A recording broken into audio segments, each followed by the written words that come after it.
morning, everyone. Welcome again to our seminar, The Power of Humour. Today we're going to be exploring a concept that I've always found very evocative, liminality, or liminal spaces, those kind of in-between spaces, the margins, borders, thresholds, out of which something kind of different or something alternative can emerge. And to talk us through how this concept of liminality relates to humour, I'm very happy to introduce Nohayer Lotfy to you. Dr. Lotfy's research work is in the field of applied linguistics and humour, and she lectures at the British University in Egypt. Her interest is especially in stand-up comedy as a humour genre. And as a linguist, she analyzes how humour emerges from linguistic choices in stand-up comedy acts. So from this, she has seen how comedians kind of quite skillfully, very skillfully actually, use language in their performances to create for themselves a kind of liminal space where they can criticize cultural and political issues of concern. So from her experience in Egypt, she's found that what makes the liminal space so important is that it occurs in the context of explicit state restrictions. So stand-up artists have to work with strategies of kind of implication and innuendo, which I imagine requires a very careful and special dynamic of communication with an audience. But if there are not explicit state restrictions, it seems to me that stand-up comedy works in the context always of some kinds of implicit cultural restrictions. So that liminal space is a crucial element of the art. But to tell us more about this, I very much welcome Nohayer. Thanks for being here, and over to you. Thank you very much for the very nice introduction. Good morning, everyone, and I'm glad to be presenting here again today. Let me just start by sharing my screen.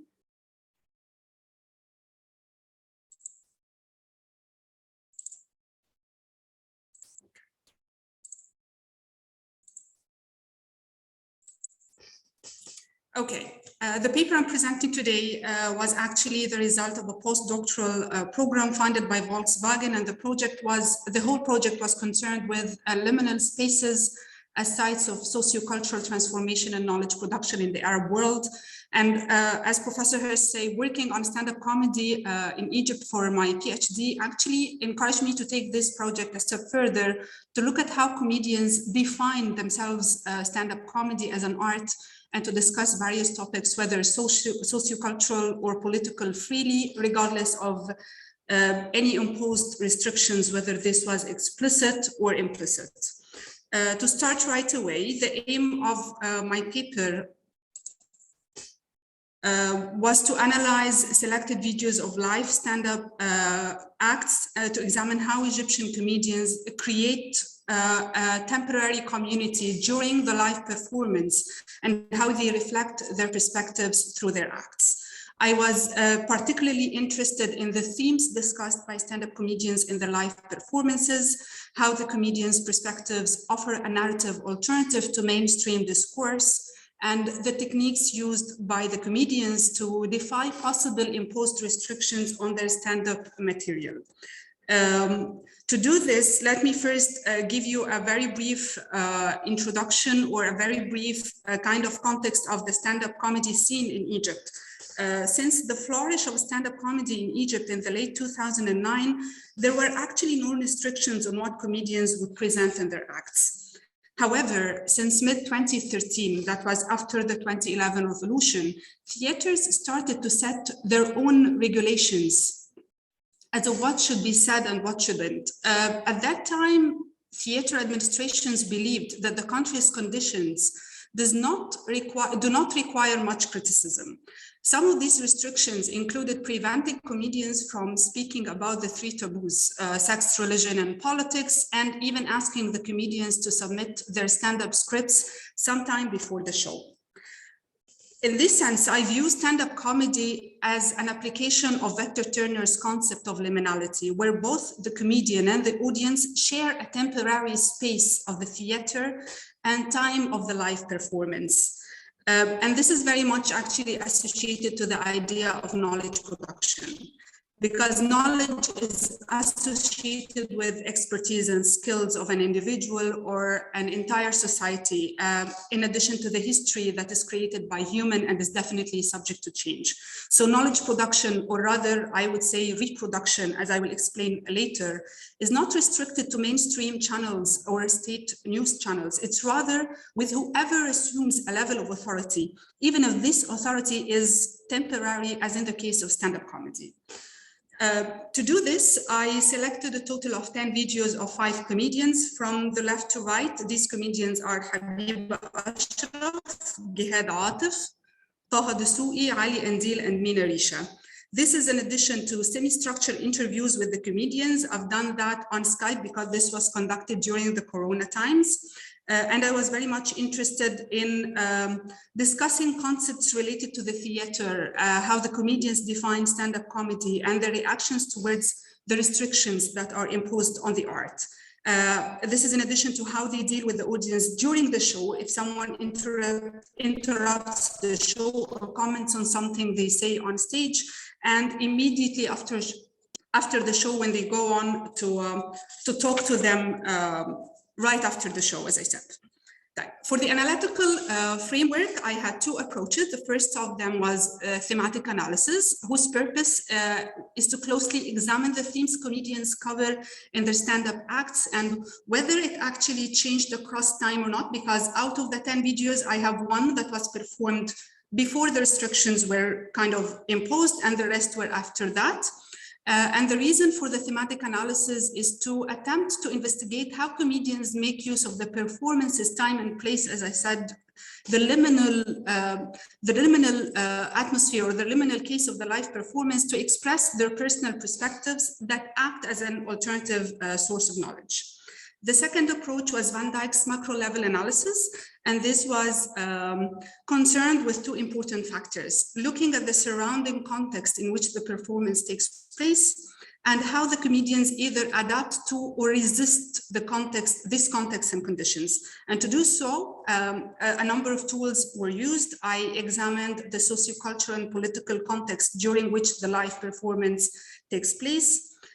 This is in addition to investigating the theater where the performance takes place and whether the theater administration has restrictions or not, and what are the regulations usually followed in this theater, and definitely analyzing how comedians choose their topics and what criteria they follow to write their stand-up material, and this was done through the interviews. Let me start by introducing the setting, or rather the 2 theaters where the shows were taken from. 9 of the 10 videos were actually performed in El Sawi Cultural Wheel, and this is a cultural place founded in 2001, whose mission, and I'm reading off their website, is to cooperate with artists and organizations to highlight the importance of culture as being the main pillar of the Egyptian society. Performance taking place in El Sawi Culture Wheel are organized by the comedians themselves. They reserve the theater from the El Sawi administration and advertise for the shows through their Facebook events, which they share the events links on their social media channels. However, they have to abide by the theater regulations, which require the comedians to submit their stand-up scripts at least 2 weeks before the show to be reviewed by the administration. The other place, which 1 video was performed, is taken from a performance on this theater, is Newt House, and that's also a cultural center that hosts art galleries, music and theater performances, and stand-up shows. And the show taken from this, that was performed in Newt House, is taken from an event organized by an entertainment website called The Glocal, which was actually celebrating its 1st anniversary. Well, I would describe The Glocal as a state entertainment website. So the comedians knew that this show was being filmed and that it was going to be uploaded on YouTube and Facebook pages. So a very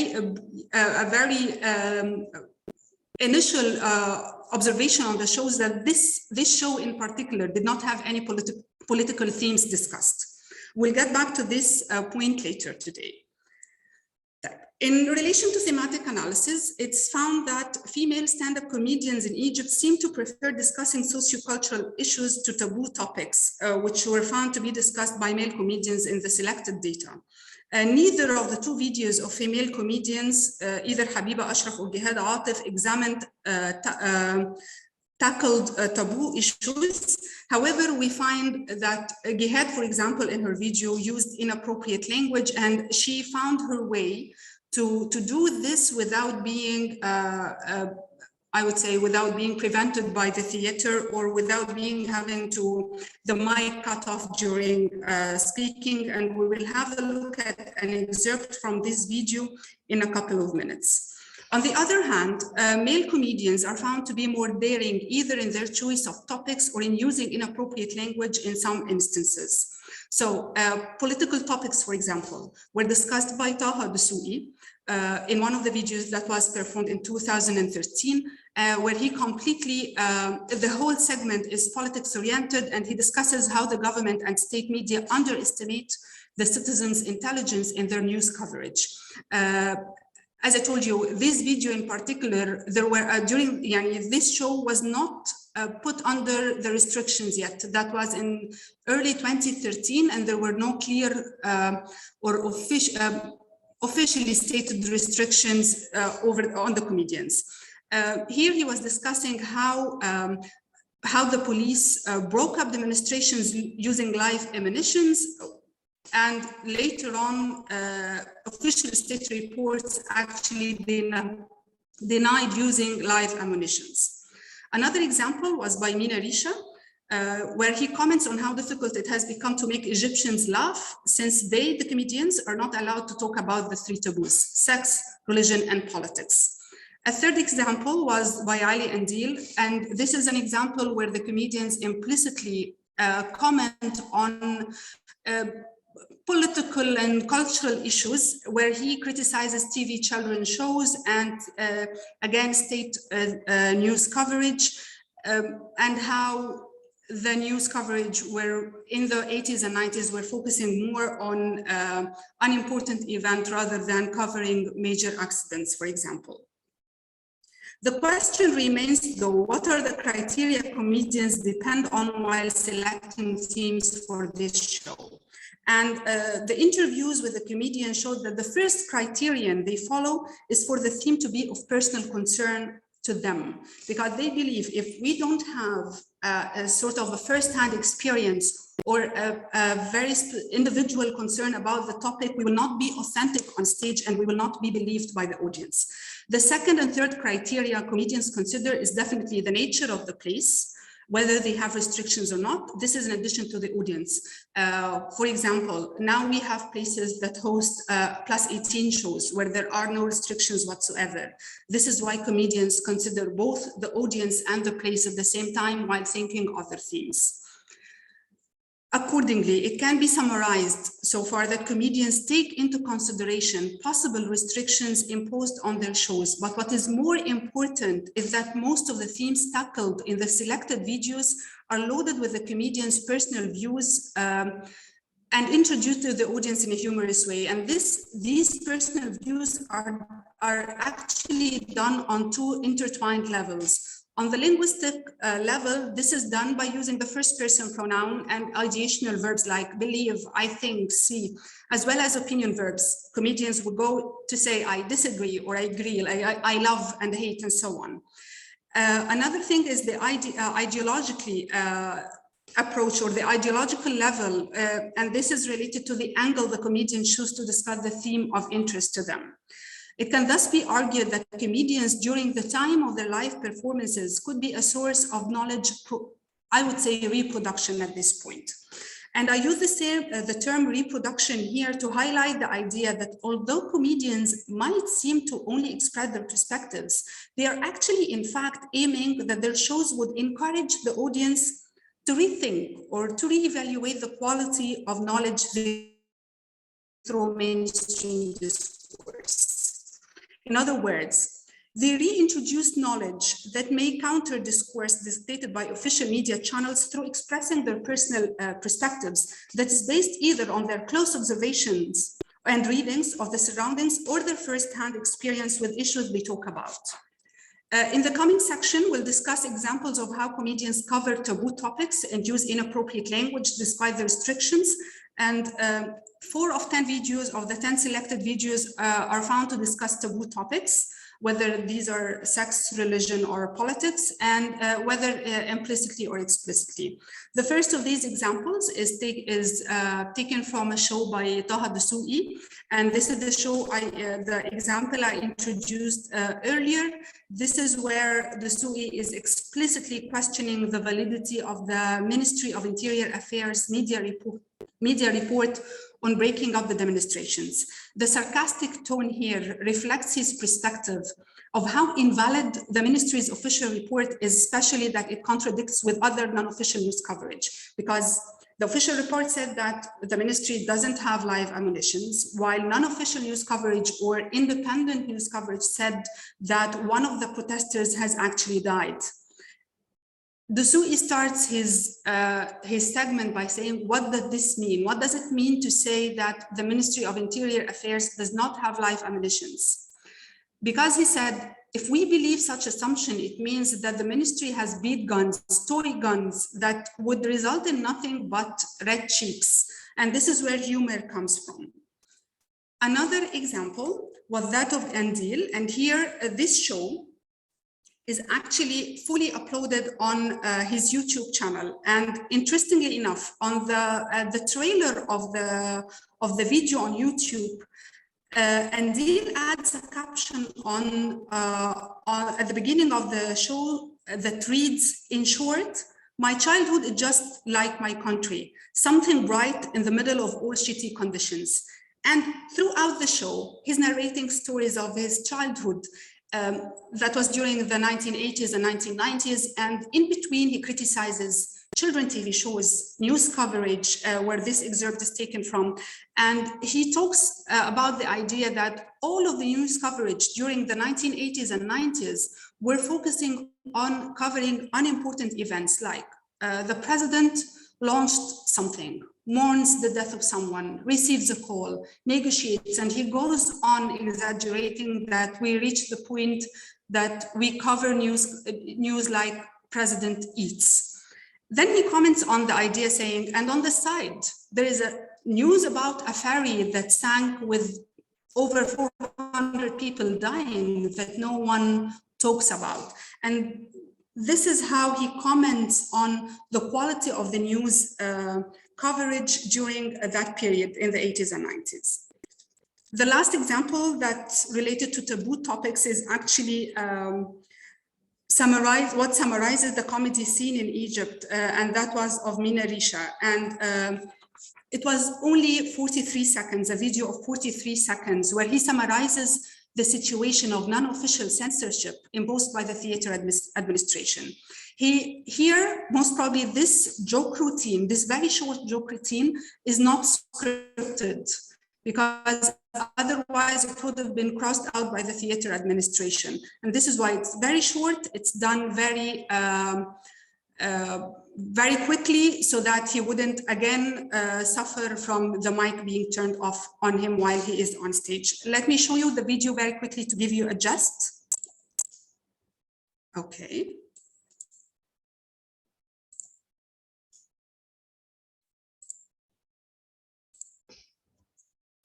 صعب ان انت تضحك المصريين في مصر، خصوصا احنا ما بنتكلمش في 3 حاجات، الدين والجنس والسياسه. انا مش هتكلم في الدين لان اخر مره اتكلمت في الدين كنت بتكلم عن الافكار الغلط اللي بتطلع على المسيحيين، فيشاء القدر المسيحيين هم اللي يشتموني. ما تفهمش ازاي في واحد داخل كامل لي كومنت قال لي ايه؟ هتخش النار يا اللي امك كذا. يعني انا هخش النار عشان بقول رايي، وانت لما تجيب سوره امي هتروح دهب؟ ما انت تيجي معايا.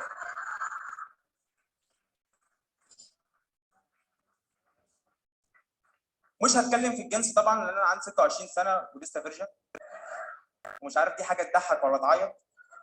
ومش هتكلم في السياسه عشان مش عايز يبقى عندي خبره في الجنس دلوقتي خالص. Okay. Let me get back to the PowerPoint.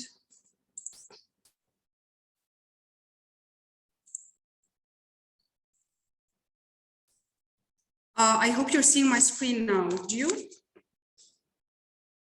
Yes, it's perfect. Perfect. Okay.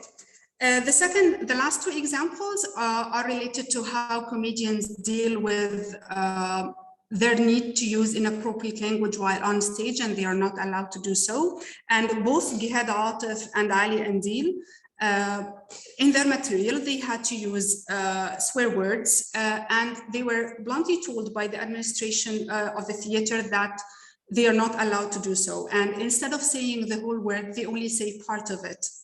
Gihad in particular was making fun of the idea how the generation today, her generation, is using such words explicitly without finding it even inappropriate. The word fashq, for example, is now being used as an intensifier, which means very or a lot. And she's commenting on this idea, saying there are so many other words that can be used, but she was told not to use the word, so she only depends on the audience to kind of guess what the word, what she wants to say by saying only part of it.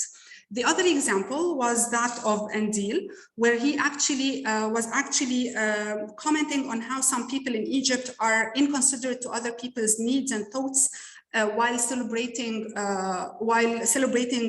weddings. So that some Egyptians would block the street for what we call el-zaffa for an hour or so for the wedding parade. And here again, he mimics how the families of the bride and groom would block the streets, making sure no one can pass. And then he uses the word son of a bitch, but again, instead of saying the whole word, he says part of it, puts the mic away from his mouth, and kind of lip syncs the whole thing, leaving again the audience to kind of decipher what he wants to say. And this is a very kind of important technique for humor, where the comedian usually depends on the shared knowledge between him or her and the audience attending the show. So in conclusion, and although it's worth doing some research actually on the audience's reaction right after the show, comedians are in fact found to aim at a deeper after effect that their shows would have on the audience. And this is evident in their responses to the interview question concerned with possible effects of their stand-up acts on the audience. So Dessouky, for example, elaborates that when he hears someone saying that Dessouky said all what we want to say, to him, such comment is a sign of his success as a comedian and the success of his show to deliver the message to his audience. This same idea was also stressed by Andil during the interview, where he said that tackling issues of interest to the audience send them a message that they are not alone, that the audience are not alone, that what the audience see in the community and what they don't like about the community is real because someone else is criticizing it. Someone else decides to go on stage and discusses something of interest, or they detest both the audience and the comedian at the same time.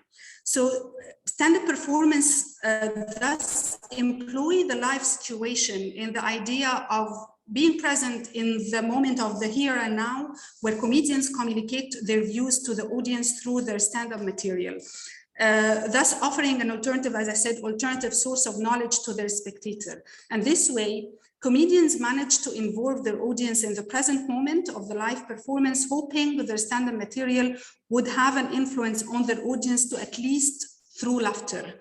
And laughter here is one of the very important measurements to the audience, whether they actually succeeded in delivering the message or not. And this is reflected in the content, ideas, and the sense of humor implemented by the stand-up acts, which help reshape the audience's way of thinking and probably their views related to the different socio-cultural and maybe some political issues in Egypt. This is why I believe stand-up comedy contributes to knowledge reproduction rather than knowledge production. Thank you, and I think now I'll put off my screen and be ready for your questions. Thank you so much, Nohayer. Interesting as always, and it's always nice to see how other stand-up comedians operate in other countries, because here in South Africa, I feel like there's so much freedom. There's not many taboos here, and our stand-up comedies really push the boundaries. So it's very interesting to see how stand-ups in Egypt differ, the different techniques they have to use to try and overcome the kind of censorship, like whether it's censorship from the outside or self-censorship that they, have to impose on themselves because of the socio-cultural and political context. So thank you for shedding a light on that for us. I'm going to call on Robin, who wants to ask a few questions, please. So Robin, you can put your screen on when you ask your questions, and then dialogue with Nohayer. Well, thank you so much. It was a really exciting presentation, and I enjoyed it a lot. I thought it was really rich. And I guess the two things that I'm thinking about, this is a context that I'm like Jenna, I'm not familiar as much with Egypt and the Arab world more broadly. I know we've talked in this seminar before about sort of how comedians create community and rapport with audiences. And so I'm interested, when you were talking about, for example, like the gender differential between breaching taboos between male and female stand-ups. I was thinking about sort of how these comedians who do transgress, how they're representing themselves to the audience, right? Are they representing themselves as sort of the everyman? Are they deprecating themselves? Are they presenting themselves as, a really provocative kind of figure, sort of like a Jimmy Carr? Somebody who's maybe not like the everyman, but somebody that, is a little bit chaotic in terms of their energy.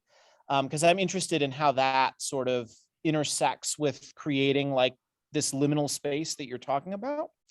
And then the other question that I have, I think follows, pretty closely off of what you said about the pandemic and how that then changes. I don't know how, I think we've talked about it a little bit actually in the Egyptian case in this seminar so far, but how these comedians, if you did follow the way that they responded to the pandemic and the ways that these strategies had to adapt or change or remain the same when material was being presented in a different format.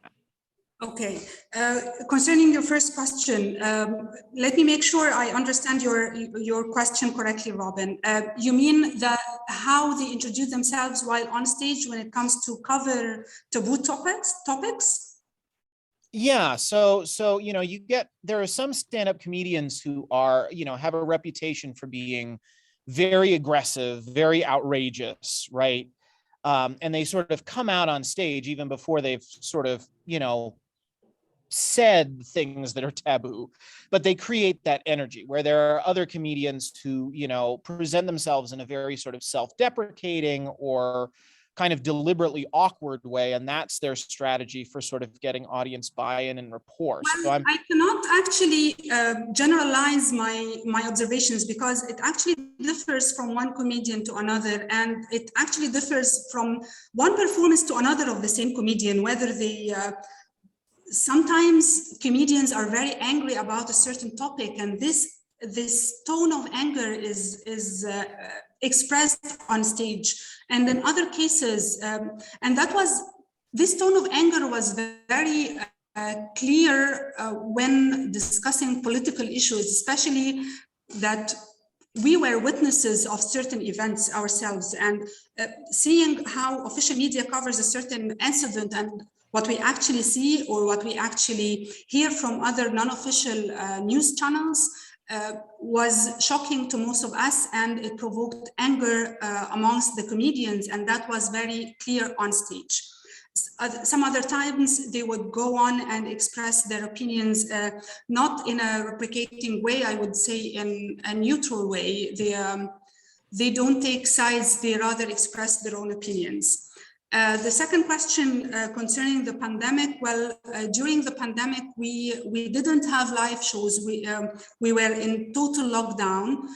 Some comedians, instead of doing live shows, started creating very short videos commenting on how people deal with the corona, how to get rid of stress related to the pandemic. And these were around very short video, what we say, data-friendly video that would be fun for the audience staying at home to watch.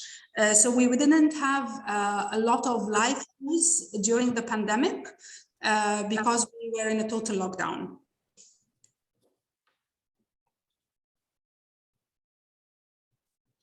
Okay. Is that, are you finished, Robin? Do you have any further questions for Nohayer? I think I'll relinquish the floor to some other people who want to ask. There are some more things that I could say, but. Okay, no problem. So we'll get back to you. If you still have questions at the end and then there's time, then I'll just call on you again. Thanks so much, Robin. Then Nohayer, Glenn wants to ask you a question. So I'm just going to invite you, Glenn, to please just read your question from the chat to Nohayer. Hi, Dr. Lotfy. I really am so glad to have attended this talk, because I also saw your previous one with your colleague about the humor in the pandemic.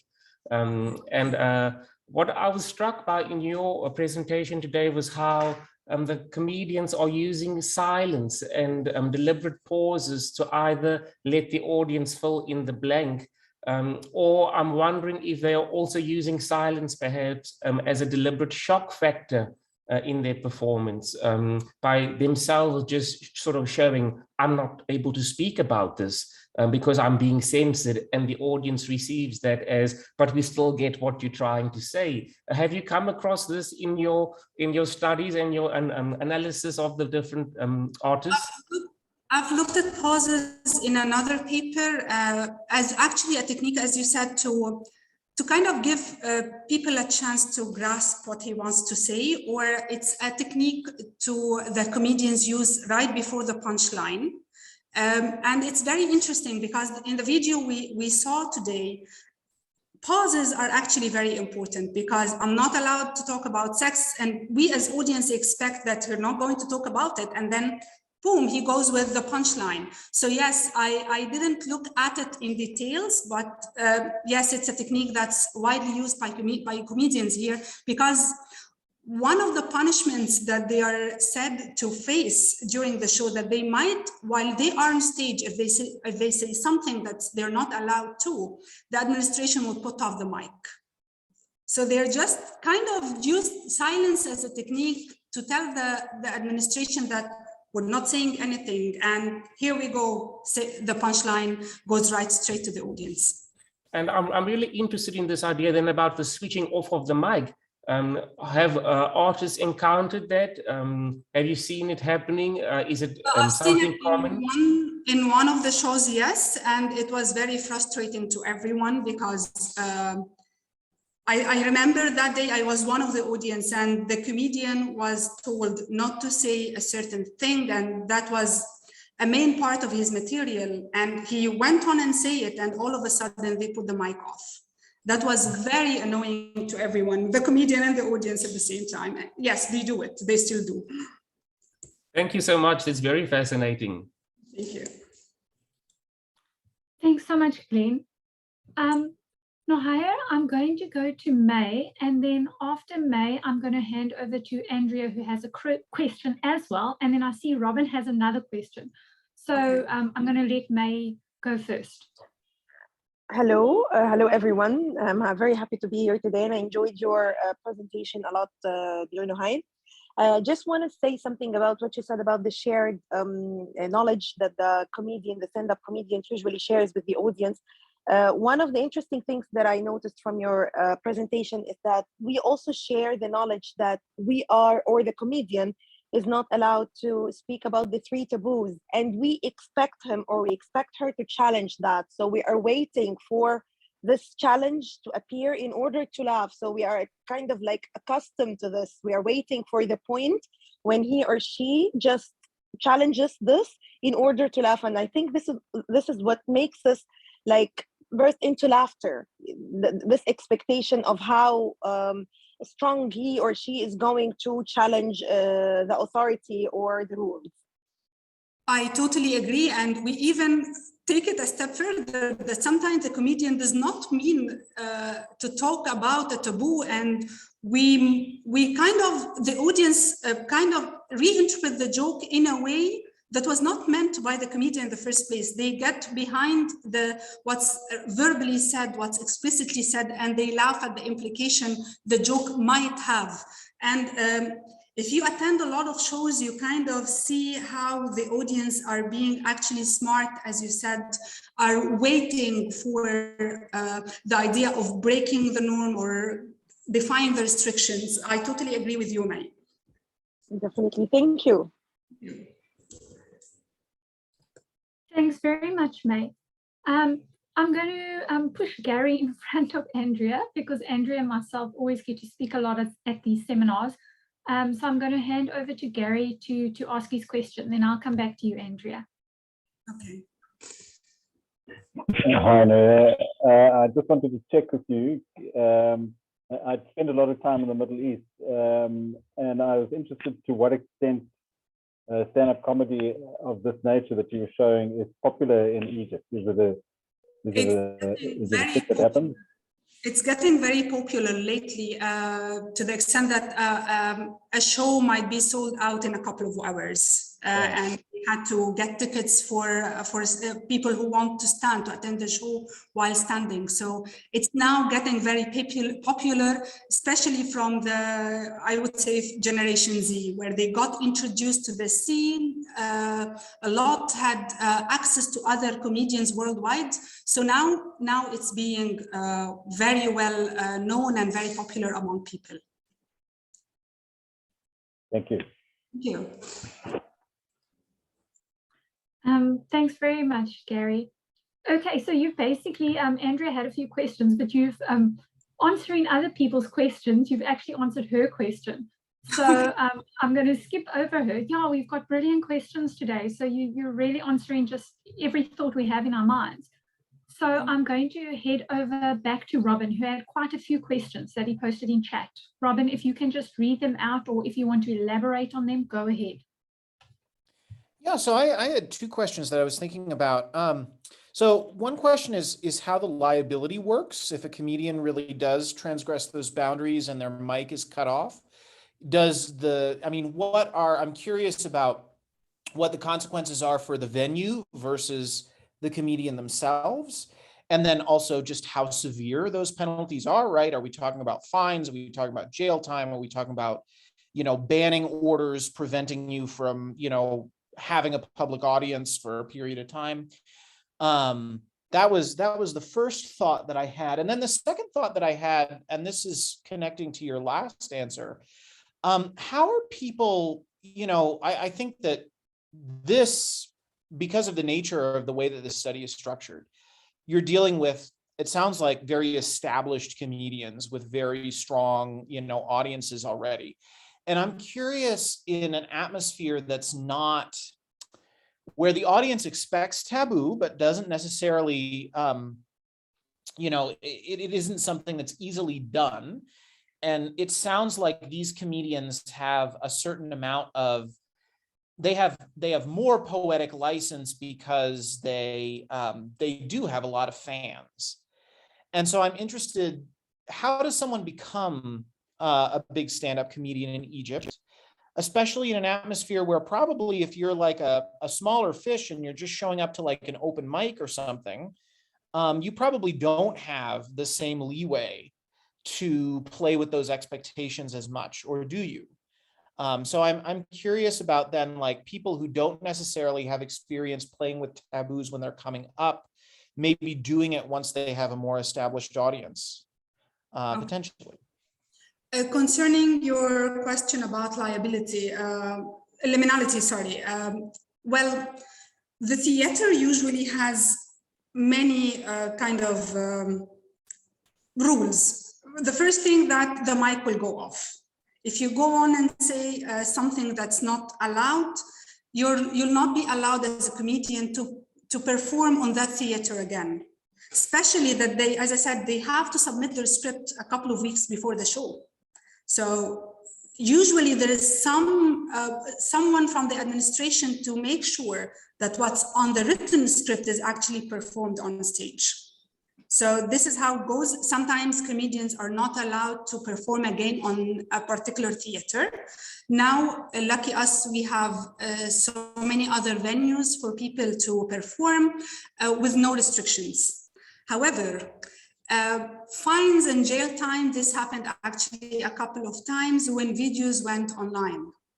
So that was right after the show, the comedian would upload his video and people watch it, start criticizing it, and then the comedian might be arrested.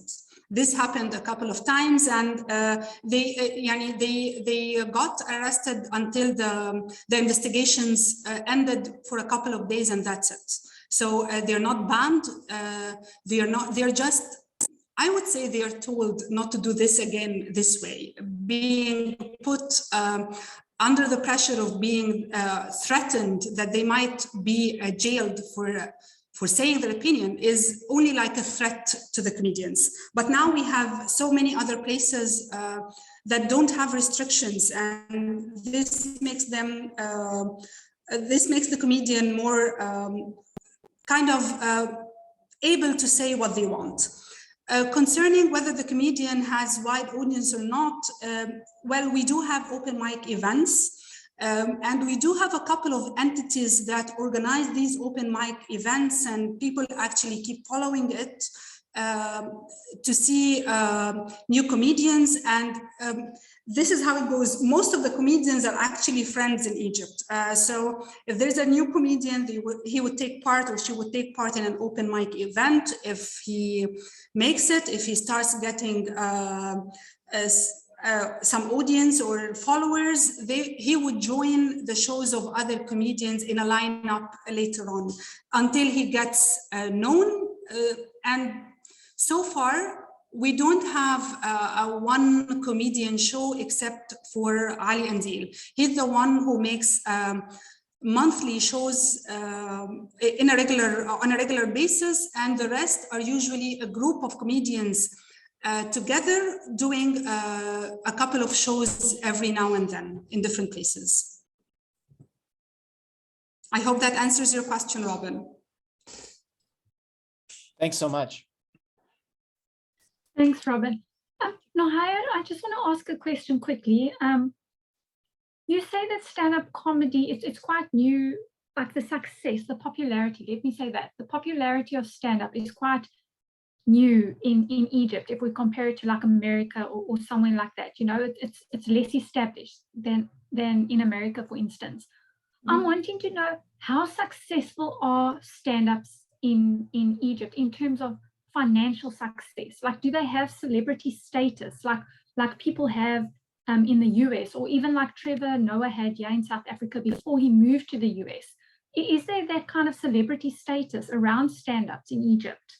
Well, most of the comedians in Egypt actually have another job. They are either content writers, work in advertising companies, or actors. Taha Dessouky is now an actor, a well-known actor. But a stand-up comedy in itself is not good for, it doesn't have a celebrity kind of, how would I say it? Financially, they're not stable. Stand-up comedy alone would not make them financially stable. So most of them either have other jobs, or they are actors, or they post videos on YouTube, and this is how they would be more financially stable. But however, they now do have regular shows, but I don't know how much money they would make, because if a show has 6 stand-up comedians and I as an audience pay only £100 or £200 depending on the place, I don't think this would end up in a lot of money per comedian. Yes. So do you think it's a thing of audience, that the audiences aren't big enough, or that the comedians aren't hosting enough shows? Is it a lack? Yeah, that's the thing. Is it a lack of an audience base, or is it the fact that they are working a number of jobs that they cannot solely, dedicate their time and energy to hosting a stand-up gig, for example, every single night? Or is it the price of the shows? What is the, I'm just interested in what is the root cause that they don't have the celebrity status yet. Let me say yet. I would say it's a bit early to judge this. I wouldn't say it's probably a right time to judge whether they would have a celebrity status or not, because Ali Andil, before he starts acting, was known as a comedian, because Ali Andil, for example, is one of the comedians who started in 2009 with the start of stand-up comedy in Egypt. So up till now, he has around 500 shows, which is, yes, it's a big number, but I don't think it's enough to be a celebrity. Now they started doing some shows outside of Egypt, which is another exposure to them for them as comedians. But I think it's a little bit early to judge whether they would, stand-up comedy would allow them to be, to have a celebrity status or not, because again, we have to put in mind that they are the ones who organize for their shows. So they pay for the theater reservations. They put assets into the show to be on. And until now, we don't even have, most of the videos are not fully uploaded on their social media channels. We only see bits and pieces. So it's very difficult to judge now, Jenna. Yes. I was just curious. It's so fascinating listening about stand-up in other places. So I'm just trying to get all my questions in. And then I have just one last thing I want to ask you before I hand over to Andrea, who wants to ask the last question. These stand-ups, okay, so they can choose what theatre they want to perform at. Yes. Do they get a say in how much the tickets cost? Or does the theatre, like for example, you said that they have to send their scripts to the theatre 2 weeks before to be approved by administration. Would administration at the theatres also like set a limit of how much, how much the bookings are, how much the tickets cost, which could add to their financial success, or, the inverse? Well, to my knowledge, yes, the theater has a say in the price of the ticket. But what I know is that there is usually some sort of a contract, because again, I as a member of the audience, if I pay 150 for a show, it doesn't mean that the comedian gets the 150. The place definitely gets part of the theater of the ticket. Yeah. And this is how the reservation goes. Comedians don't pay in advance. It depends on how many tickets they do sell. El Sawi, for example, because I'm familiar with the process, how it goes. If the comedian sells a lot of tickets, this means they are eligible to have more expensive tickets, to sell more expensively. So I think this is how it goes. I'm not familiar with other places, unfortunately, but I'm quite sure that after the pandemic, the tickets went higher and people still go. It's not something that stopped people from actually paying for the shows, but I think the comedians got benefit a little bit from the lockdown period, because right after that, the tickets went more expensive. Okay. Shane, thanks so much, Nohayer. I appreciate you asking answering all my questions, so that I just have a better idea of how stand-up is functioning over there by you. And I'm going to hand over to Andrea, who has the last question for you. Thanks so much, Nohayer. Thank you, Jenna. Thank you. Thanks, Jenna. So as Jenna said, every time I thought, oh, that's something I want to ask, when somebody asked it, and you answered it. But one of the things I'd very much like to turn the conversation back to, and maybe it's not exactly the last question, let's just, because it's something I think that Robin is kind of hinting at, maybe implicitly in some of his comments. But maybe he can correct me if I'm wrong about this. But there's something that I would like to ask you. It's a much more philosophical question, so I don't want to put it all on your shoulders. I mean, other people can weigh in if they want to. But it's really concerning the real impact of stand-up on what you called knowledge production or knowledge reproduction. If there are all of these kinds of restrictions, so if the material has to be reviewed, if mics are turned off, if there are all these taboos and things that you can't say and certain kinds of cultural restrictions, then the comedians that are tolerated by a restrictive community, how much impact do they have on knowledge reproduction? Or does does the very fact that they have to operate within these restrictions and the fact that they're tolerated mean that something that they're saying is not radical enough? It's not alternative enough, that they can be and they are allowed to be? Is that a problem? Does it undermine the radicality of what they have to say? So that would be my question. It's just what real impact do you think stand-up has on this transformative kind of drive to transform knowledge? That would be my question. It's a question about all cultural kind of production. Okay. Starting from 2009 to 2013, there were not that much restrictions, and this is where actually comedians, I would say, flourished. They had the liberty to say whatever they wanted, and people loved to go and attend because they would say what they are not as people allowed to say. So this is where knowledge production comes from, I would say, rather reproduction. And I consider the idea of knowledge production would be simply manifested in saying, in the comedian saying their personal opinions, something that might not have crossed our minds as audience. This is why we're left with some sort of an afterthought, something to think about after the show.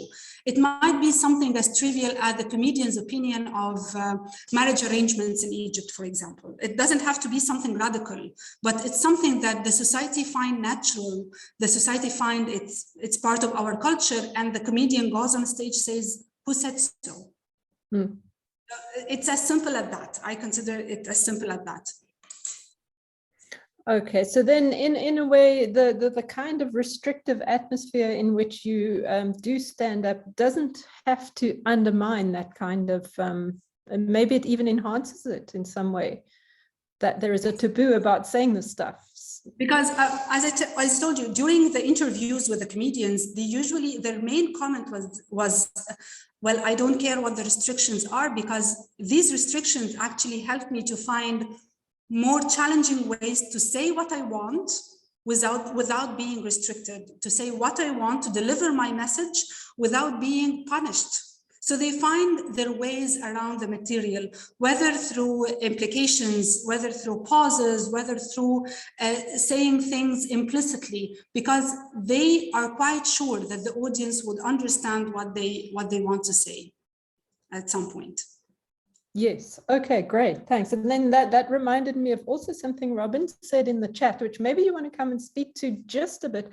And that's that blanking out in South Africa of restricted content. And I mean, we as South Africans, I don't know if absolutely everybody, but certainly people from that era have this experience of reading something with a dark bar through some part of it, and that dark kind of abyss behind, you know, that makes it actually even more intriguing. Like, what are they trying to, you know, keep out, and that makes you much more interested in it.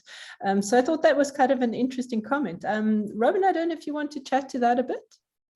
Yeah, I guess the thing that I was also thinking about, just based on the last discussion, I mean, I guess if there's a difference between sort of a partial difference maybe between the situation in Egypt in 2022 and, you know, this stuff is sort of South Africa in the 1970s and 1980s. What you mentioned about like access. So you can't talk about these taboos in Egypt, but it sounds like people are, you know, have Netflix, they have access to very, very unrestricted, very, very taboo breaking comedy from overseas and from other places that definitely like breach those barriers and push those boundaries. And that's not just at the level of the comedian, but at the level of the audience too. So the audience knows maybe to a greater extent than in some other situations or historical situations of censorship. Like the audience is familiar with an unrestricted environment, but is also aware of the situation in Egypt itself. And I guess I'm interested in like that dynamic, if that makes any sense.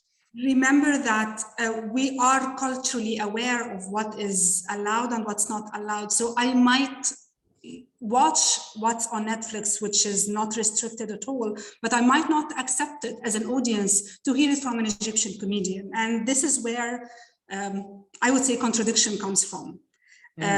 If the comedian is performing on a theater that even if they don't have restrictions as a theater administration, they are still socially and culturally aware of what will be accepted and what will not be accepted by the audience. Similarly, there are other places now that, as I told you, host +18 shows. So if you want to hear such topics, you can go ahead. Especially that we do have a wide range of children attending the shows now. So the comedian is aware of what he can say and what would be accepted by the parents of these children to hear, even though they can have access to that on Netflix. Yeah, it's very interesting. It's a really, really interesting situation. Yeah, it is. Gary, Gary has kind of made a comment on chat. Do you want to just speak it?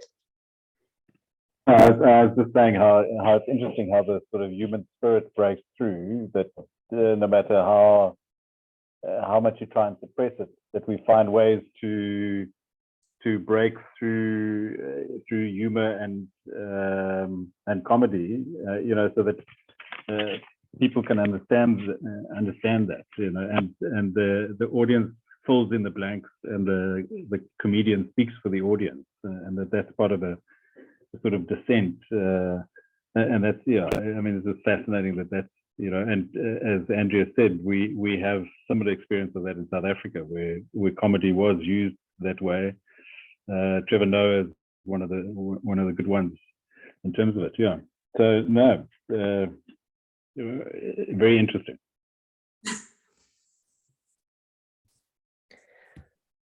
Okay, I'm afraid we're edging towards the end of the session, which is just as we feel like the machine is starting to get going.